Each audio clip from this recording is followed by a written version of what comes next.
함께 신앙 고백하시겠습니다.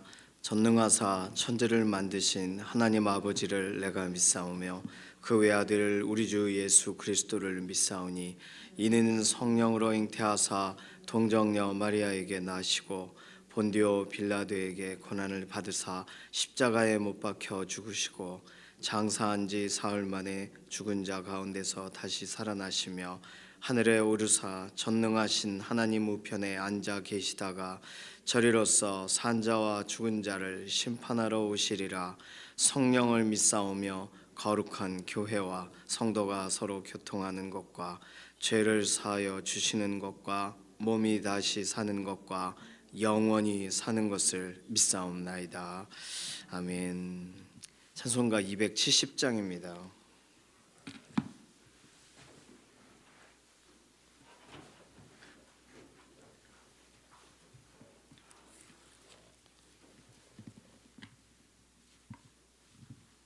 찬송가 270장입니다. 편찮는 주님의 사랑과 거룩한 보혈의 공로를 우리 다 찬양을 합시다. 주님을 만나볼 때까지 예수는 우리를 깨끗게 하시는 주시니 그의 피 우리를 눈보다 더 희게 하셨네. 우리를 깨끗게 한 피는 무궁한 생명의 물일세. 생명의 구원을 받은 자 하나님 찬양을 합시다. 예수는 우리를 깨끗게 하시는 주시니 그의 피 우리를 눈보다 더 희게 하셨네. 주님의 거룩한 보혈을 날마다 입으로 간증해 담대히 싸우며 나가세. 천국에 들어갈 때까지 예수는 우리를 깨끗게 하시는 주시니 그의 피 우리를 눈보다 더 희게 하셨네. 십자가 단단히 붙잡고 날마다 이기며 나가세. 머리에 면류관 쓰고서 주 앞에 찬양할 때까지 예수는 우리를 깨끗게 하시는 주시니 그의 피 우리를 눈보다 더 희게 하셨네. 아멘.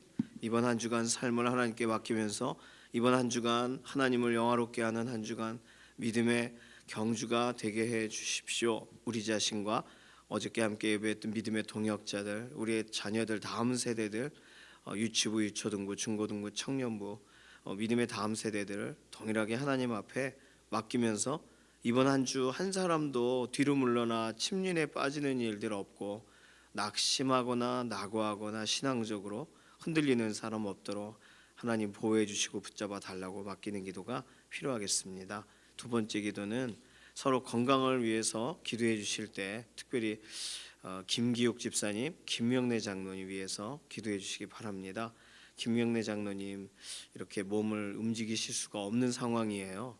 그러니까 빨리 하루속히 몸에 정말 기능이 아담을 처음 만드셨을 때의 그 완전한 상태로 다시 회복시켜 주시고 정말 병상에서 노임을 받아 일어서게 해달라고.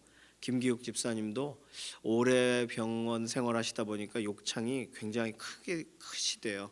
수술을 해야 될 만큼 또다시 김기욱 집사님 정말 몸을 회복시켜 달라고. 또 이해신 권사님, 김숙자 권사님, 퇴원하셨지만 여전히 기도가 필요한 한봉수 장로님, 지문길 권사님, 임지연 집사님, 임자근 권사님 위해서 기도해 주시기 바랍니다. 오늘 다른 거 또 기도 제목 있지만 우리 교단 총회가 있어요. 임시 총회가 있는데 총회장님이 선출이 돼야 됩니다. 지난번에 못 됐어요. 그래서 오늘 침례신학대학에서 모여서 총회가 진행이 되는데 우리 침례교 총회 하나님의 은혜 가운데 정말 가장 좀 평안하고 좀 서로 사랑하면서 총회가 잘 진행되게 해달라고 맡겨드리는 기도, 또 모이시는 목사님들, 또 두고 온 교회들, 교단 안에 정말 교회적으로도 오늘 하나님이 보호하시고 붙들어 주셔서 교단 안에 정말 이번 총회를 통해서 영적인 또 새로운 변화가 일어나는 시간이 되게 해달라고 맡기는 기도가 필요하겠습니다. 이런 기도 제목 가지고서 통성으로 기도하겠습니다. 살아계신 하나님 감사합니다. 새로운 한 주간 우리의 인생 가운데 열어주셔서 감사합니다. 우리의 삶을 붙드시고 이끌어 주실 것을 믿습니다. 어제 함께 말씀 앞에 또 기도의 현장에서 하나 되었던 믿음의 동역자들, 함께 예배했던 믿음의 동역자들이 이번 한 주간도 동일하게 믿음의 경주의 첫 출발점에 서 있습니다. 하루로 하루 살아가는 동안 흔들림이 없게 하시고 하나님 그 모든 삶의 필요를 채워주시고 하나님으로 의지하고 기도한 모든 것에 선한 결과로 응답해 주시며 특별히 자녀 세대들 유치부, 유초등부, 중고등부, 청년부 오늘도 하나님 기뻐하시는 대로 이끌어 주셔서 가장 선한 것에 노출되게 하시고 배움이 있게 하시고 하나님으로 의지하고 일어서는 믿음의 세대들로 오늘도 성장하게 하여 주시고 모두가 하나님을 영화롭게 하는 하나님의 영광을 위하여 달려가는 그런 소망의 동역자들이 되게 하시옵소서. 오늘도 우리의 연약한 육신을 돌아보시는 하나님 강건하게 하시고 회복시키시고 붙드셔서 하나님 크신 은혜를 경험하여 알기를 원합니다. 특별히 김기욱 집사님, 김명래 장로님 정말 누워 계시는 상황입니다. 하나님 회복하여 주시고 일어서게 하여 주시고 하나님께서 샘을 더하여 주시기를 원합니다. 간병하시는 또 우리 이윤성 권사님 또 이렇게 윤희령 권사님 지치지 않게 하시고 하나님 몸에 힘을 더하여 주시기를 원합니다. 특별히 하나님 이해신 권사님, 김숙자 권사님 항암 치료에 가장 좋은 결과를 보기를 원하고 또 한봉수 장로님, 지문길 권사님, 임지연 집사님, 임자근 권사님 퇴원 이후에도 완전한 회복으로 하나님 곁에 계심을 드러내 주시옵소서. 오늘 특별히 우리 교단 총회가 있는 날인데 오늘 총회를 통하여 중요한 결정이 잘 되기를 원하고 특별히 총회장님이 선출되어지는 과정 가운데 있습니다. 하나님 합당한 사람이 세워지기 원하고 또 이 과정 가운데 평안하고 교단 안에 새로운 영적인 기류가 형성이 되어지는 특별한 날이 되도록 은혜와 긍휼을 더하시되 함께 모이시는 목사님들 또 두고 온 교회가 믿음의 안에서 함께 잘 성장하고 세워져 나아가는 하나님 오늘 특별한 날이 되게 인도하여 주시옵소서. 우리가 기도하고 간구할 여러 가지 제목들 많습니다. 아뢰고 간구할 때마다 실제적으로 하나님 모든 제목들에 응답 주시고 동행하심을 드러내 주시옵소서. 감사드리고 살아계신 예수님의 이름으로 기도드립니다. 아멘. 아가서 2장 8절에서 17절까지 말씀입니다.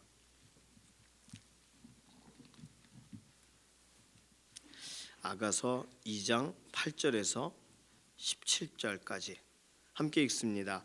내 사랑하는 자의 목소리로구나. 보라, 그가 산에서 달리고 작은 산을 빨리 넘어오는구나. 내 사랑하는 자는 노루와도 같고 어린 사슴과도 같아서 우리 벽 뒤에 서서 창으로 들여다보며 창살 틈으로 엿보는구나. 나의 사랑하는 자가 내게 말하여 이르기를 나의 사랑 내 어여쁜 자야 일어나서 함께 가자. 겨울도 지나고 비도 그쳤고 지면에는 꽃이 피고 새가 노래할 때가 이르렀는데 비둘기의 소리가 우리 땅에 들리는구나. 무화과 나무에는 푸른 열매가 익었고 포도나무는 꽃을 피워 향기를 토하는구나. 나의 사랑 나의 어여쁜 자야 일어나서 함께 가자. 바위 틈 낭떠러지 은밀한 곳에 있는 나의 비둘기야 내가 내 얼굴을 보게 하라. 내 소리를 듣게 하라. 내 소리는 부드럽고 내 얼굴은 아름답구나. 우리를 위하여 여우 곧 포도원을 허는 작은 여우를 잡으라. 우리의 포도원에 꽃이 피었음이라. 내 사랑하는 자는 내게 속하였고 나는 그에게 속하였도다. 그가 백합화 가운데에서 양떼를 먹이는구나. 내 사랑하는 자야, 날이 저물고 그림자가 사라지기 전에 돌아와서 베데르 산의 노루와 어린 사슴 같을지라. 아멘. 이 아가서를 어떻게 읽으면 더 예쁘게 이 시적으로 운율 있게 읽을 수 있을까, 이런 생각이 들죠. 오늘 본문, 내 사랑하는 자야, 나와 내 어여쁜 자야, 일어나서 함께 가자. 이거는 읽기만 해도 마음이 굉장히 참 설레어요. 그리고 이런 얘기를 듣는다는 게 얼마나 기뻐요. 아가서 중에 우리가 기억하고 있는 아주 중요한 본문입니다. 나의 사랑, 내 어여쁜 자야, 일어나서 함께 가자. 그래서 이렇게 노래도 있어요. 이 가사가 너무 좋다 보니까, 나의 사랑, 나의 어여쁜 자야, 일어나 함께 가자. 이런 노래 있어요. 어디서 그런 노래 들어본 것 같다. 그러면 교회에서 가끔 이렇게 부르기도 합니다. 자, 오늘 본문은요 8절에서 10절의 앞부분, 나의 사랑하는 자가 내게 말하여 이르기를, 여기까지가 8절에서 10절의 앞부분까지가 여인이 한 말이에요.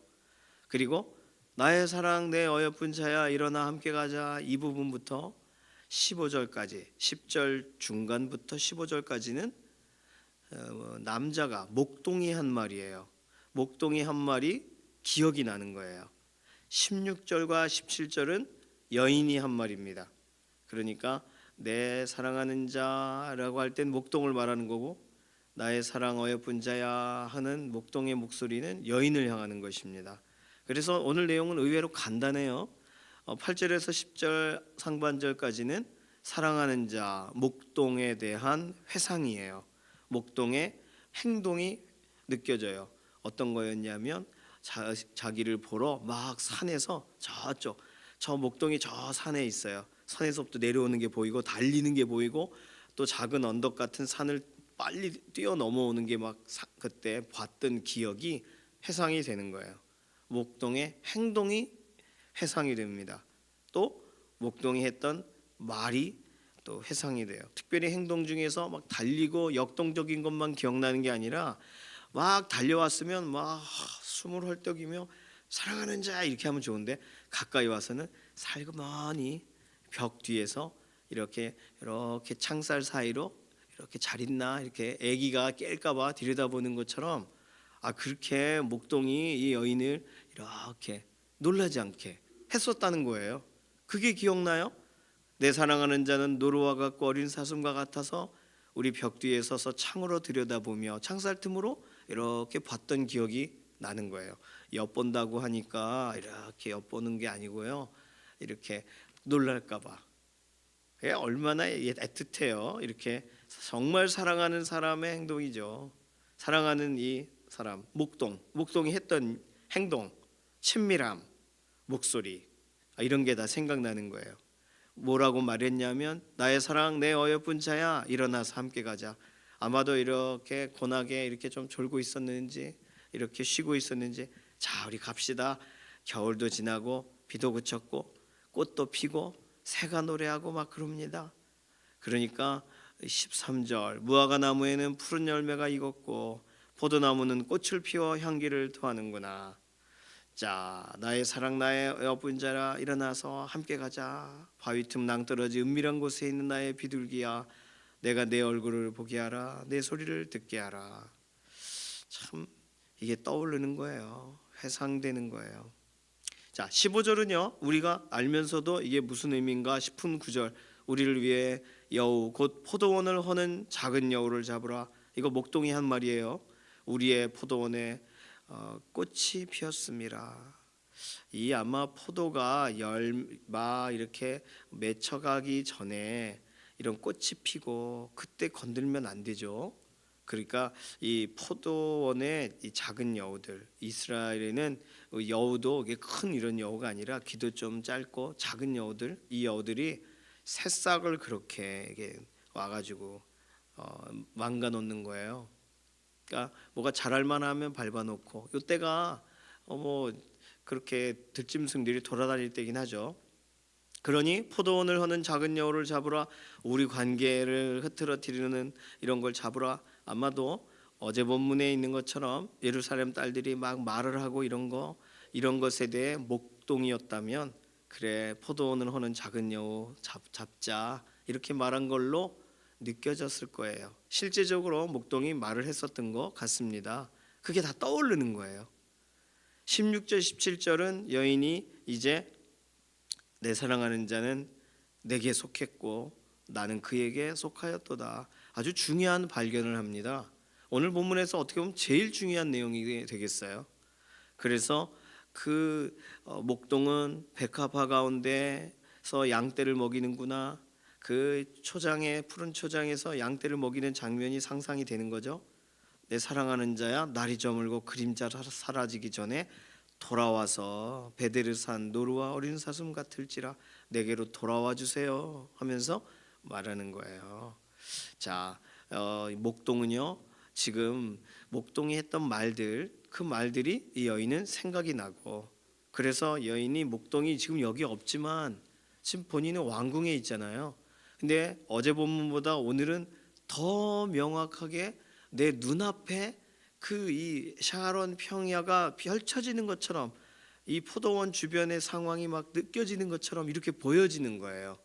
얼마나 그리우면 이런 생각이 들겠어요. 자, 오늘 본문을 보면서 내 사랑 내 어여쁜 자야 일어나 함께 가자, 이 목동이 했던 말이 여인에게 이렇게 기억나는 거 중요하죠.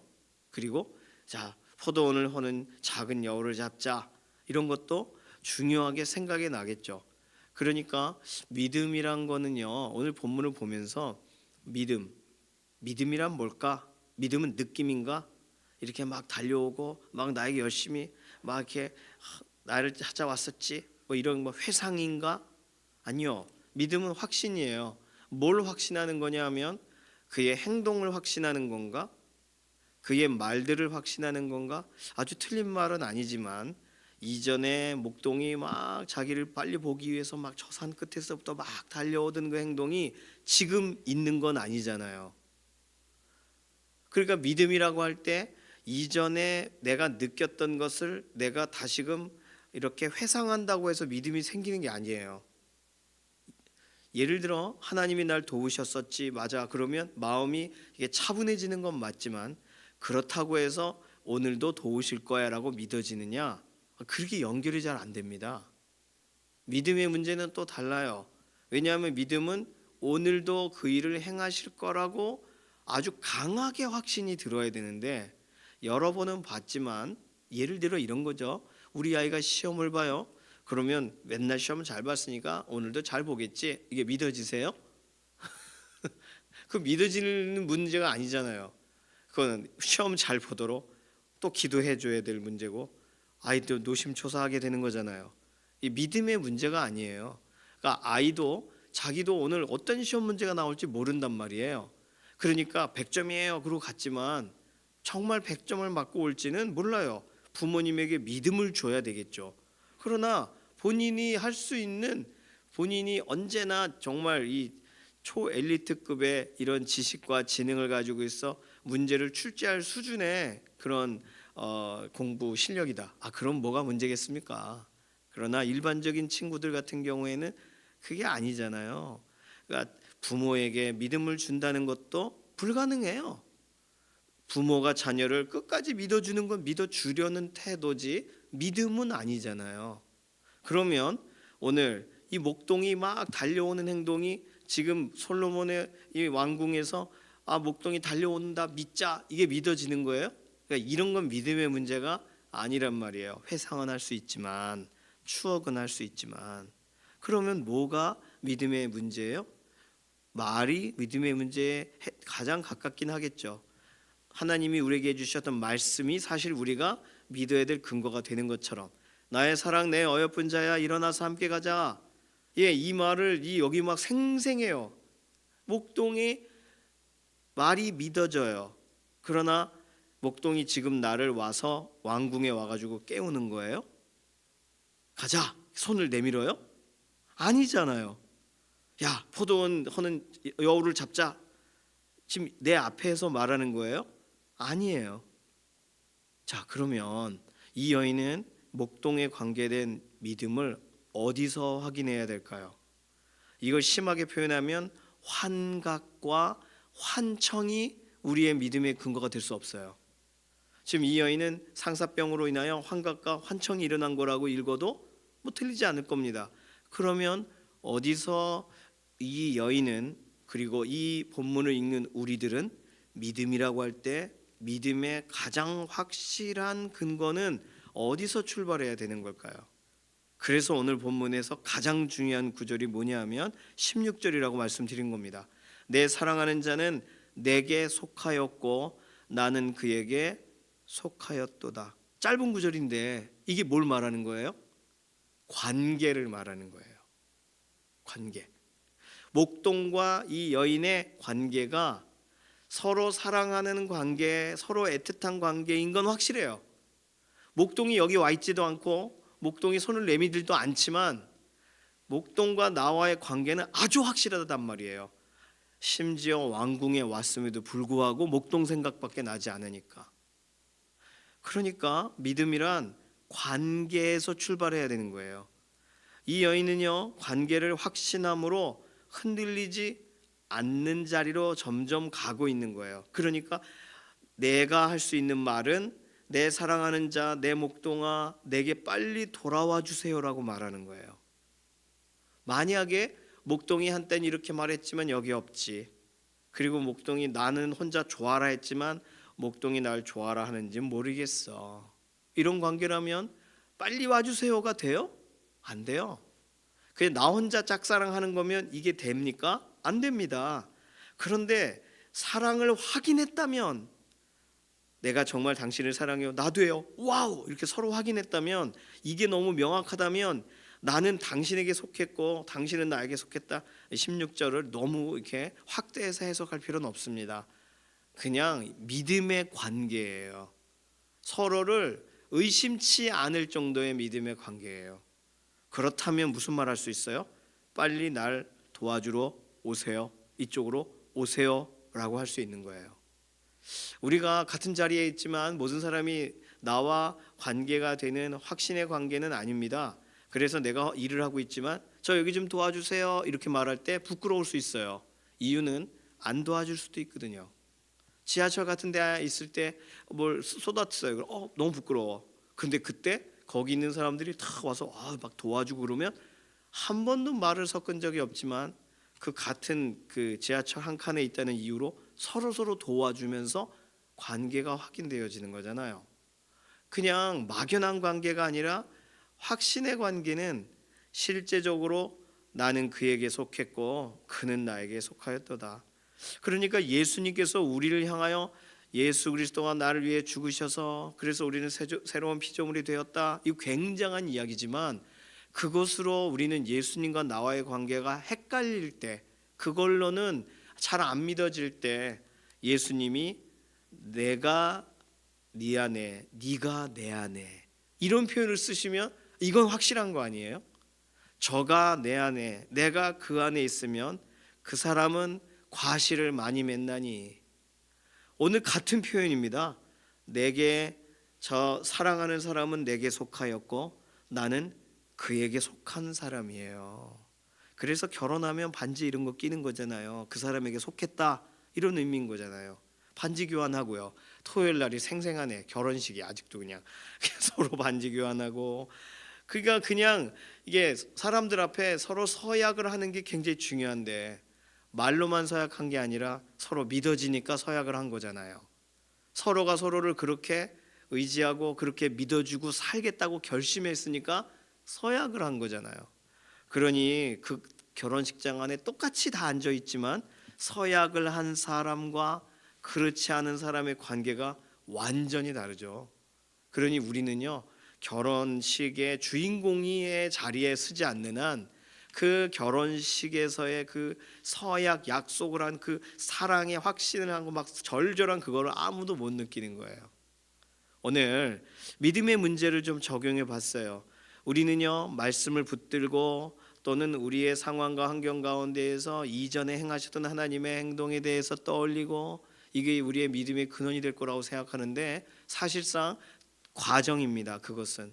그러면 말씀을 읽었을 때 말씀에서 우리는 무엇으로 우리의 마음이 정착해야 되냐면 이 말씀이 나를 향한 말씀이고 하나님은 이렇게 행하실 것이 확실하다. 이유는 하나님과의 나의 관계에 대한 확신을 말씀을 읽을 때 해야만 사실은 또 다른 말씀, 또 다른 인도하는 과정들에 체험을 하게 하시든 경험을 하게 하시든 이런 과정 하나하나를 통해서 우리가 결국 관계를 확인하는 거 아니에요. 그러니까 오늘 우리는요 믿음의 문제에 대해 다시 한번 좀 생각해 봐야 됩니다. 나는 그냥 피상적으로 생각하는 것을 믿음이라고 부르고 있는 건지 그냥 됐으면 좋겠다 하는 기대를 믿음이라고 보고 있는 건지 나는 하나님께 속해 있어서 소위 우리는 새로운 피조물이잖아요. 예수 그리스도께 속한 사람이잖아요. 이게 너무 명확하니까 예수님 생각하는 눈물이 나고 예수님의 이름으로 기도하면 막 당연히 해주실 것이라고 믿어지고 상황이 안 따라와도 이 관계가 굉장히 중요한 것입니다. 오늘 이 여인이 가졌던 이 관계에 대한 확신처럼 오늘 우리도 우리 주 예수 그리스도와의 관계에 대한 확신, 하나님 아버지와의 관계에 대한 확신, 성령님이 절대로 떠나시지 않는다는 것. 어떻게 보면 하나님에 대해서도 믿고 예수님이 날 위해 행하신 것도 인정하지만 성령님은 뭐 하실까 헷갈린다고요. 예수님이 성령님이 우리에게 오신다고 소개하신 이후에 오순절 사건 이후에 떠나질 않으세요. 가장 확실한 관계입니다. 그런데 우리는 우울한 날, 힘든 날 그게 헷갈린단 말이에요. 성령님이 뭐 하신다 그랬지 하고 성경을 찾아봐요. 그래도 그냥 그분은 그거 하시고 난 여기 있고 난 여기 있고 넌 거기 있어 이런 식으로 성경을 우리가 받아들이게 된 이유가 성경 말씀을 읽어도 이 말씀을 통해 내 안에 확실한 관계에 대한 명확한 지점이 형성이 되지 않으면 그러면 읽어도 몰라요. 그러니 오늘 우리에게 있어서 믿음은 느낌과 같이 뭔가 강렬한 느낌이 오면 믿어질 텐데가 아니라는 거. 우리가 뭔가 이렇게 명확한 뭔가라도 들으면 그럴 텐데 아니라는 거. 일례로 하나님이 음성을 들려주시면 내가 믿을 텐데 사실 이것도 상당히 명확하지 않은 불분명한 내용이긴 합니다. 이유는요. 전에 하나님이 음성을 이렇게 딱 들려주시는데 제가 어머나 하나님 살아계시는군요 할렐루야 이렇게 해야 되는데 하나님이 음성을 딱 들려주시는 순간 제가 하나님 그런데 왜 저한테 이렇게 했어요? 라고 말을 하더라고요. 믿질 않는 거예요. 하나님이 계시다는 게 확실하니까 하나님께 제가 하고 싶은 말을 막 쏟아붓더라고요. 믿어져서 한 말이 아니라 억울하거나 힘들거나 지치면 오히려 내가 여기 있다 하는 순간 거기에 막 폭포수처럼 쏟아붓고 오히려 하나님을 의지하고 무릎 꿇고 이렇게 하는 일을 못하고 더 하나님 앞에 기도원도 비슷하잖아요. 혼자 숨어서 타작을 하고 있는데 천사가 나타나서 용사야 너 그러니까 깜짝 놀라가지고 뭐라 그래요? 그러니까 왜 하나님은 왜 우리 백성을 버리셨냐? 하나님 뭐 하시냐? 이런 거 말하잖아요. 그러니 음성도 중요하고 다 중요하지만 관계에 대한 확신이 정말 중요한 거예요. 사건과 사건을 통하여 훈련이 되지만 음성을 들려주셔서 우리가 알아듣게 되지만 알아듣기 전까지는 그 좋은 도구들이 우리에게 낯선 도구가 되어질 수도 있다는 것입니다. 자, 오늘 더 길게 설명드릴 수 없고요. 내 사랑하는 자는 내게 속하였고 나는 그에게 속하였도다. 이게 탁 믿어지니까 어서 돌아오세요. 내 사랑하는 자야. 이게 고백이 되었던 것처럼 오늘 우리 하루를 살아가는 동안에 예수님과의 관계, 하나님이 어떤 분이신가, 성령님의 동행에 대해서 우리가 성경 말씀을 통하여 다시금 마음에 담으시고 관계를 정말 믿어지는 확실한 관계가 되어 오늘 하루 살아가시는 동안 정말 내 주변에 아무도 없는 것 같을 그때 하나님의 완벽하신 동행하심이 더 깊이 믿어지시고 나를 위해 아무도 뭔가 해주지 않는 것 같을 때 나를 위해 모든 것을 다 주신 예수님이 막 믿어지고 그 은혜가 오늘 이 말씀의 현장 가운데 기도의 현장 가운데 있으시기를 소망합니다. 이 시간 같이 기도하겠습니다. 이 시간 기도할 때에 하나님, 오늘 내가 다른 어떤 것이 아니라 하나님이 나를 자녀 삼으신 관계 때문에 예수님이 나를 위하여 죽으시고 우리를 새로운 피조물 되게 하신 그 기쁨의 관계 때문에 절대로 세상 끝날까지 항상 함께 있으리라 하신 그 약속 때문에 성령님이 우리와 평생 뗄 수 없는 관계가 되신 것을 인정합니다. 이 관계 잊어버리지 않고 하나님 의지하며 살아가게 해 주시옵소서. 특별히 병상에 있는 교우분들이 이 사실 명확하게 기억하며 하루를 살아가도록 우리가 축복하는 기도, 우리 자신도 맡기는 기도 잠시 기도합니다. 살아계신 하나님 감사합니다. 우리의 삶을 주관하시고 붙드시는 하나님, 오늘 하루 살아가는 동안에도 여러 가지 하루의 일과 가운데에도 하나님이 동행하고 계시다는 사실이 정말 깊이 믿어지기 원하고 예수님께서 우리를 위하여 행하신 일이 정말 분명하게 밝히 보여지기를 원하고 성령님 동행하신다는 사실이 우리 인생의 가장 기쁨의 이유가 되기를 원합니다. 하나님, 이 관계 이외에 확신할 수 있는 관계가 무엇이겠습니까? 특별히 병상에 있는 교우분들, 아프고 통증이 오고 힘들 때, 미래가 보여지지 않는 것 같을 때 이 관계가 오늘도 병상에서 붙드시고 가장 큰 믿음의 근원이 되어 하나님 말씀 앞으로 더 달려가게 하는 소망의 시간이 되게 하여 주시옵소서. 감사드리며 살아계신 예수님의 이름으로 기도드립니다. 아멘. 찬송가 408장입니다.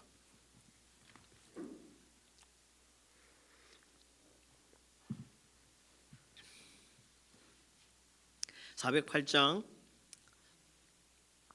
1절만 부르겠습니다. 나 어느 곳에 있든지 늘 마음이 편하다. 주 예수 주신 평안함 늘 충만하도다. 나의 마음속이 늘 평안해. 나의 마음속이 늘 평안해. 악한 죄 파도가 많으나 마음이 늘 평안해. 아멘. 주님께서 가르치신 기도합니다. 하늘에 계신 우리 아버지여, 이름이 거룩히 여김을 받으시오며 나라에 임하옵시며 뜻이 하늘에서 이루어진 것 같이 땅에서도 이루어지이다. 오늘날 우리에게 일용할 양식을 주옵시고 우리가 우리에게 죄 지은 자를 사하여 준 것 같이 우리 죄를 사하여 주옵시고 우리를 시험에 들게 하지 마옵시며 다만 악에서 구하옵소서. 나라와 권세와 영광이 아버지께 영원히 있사옵나이다. 아멘.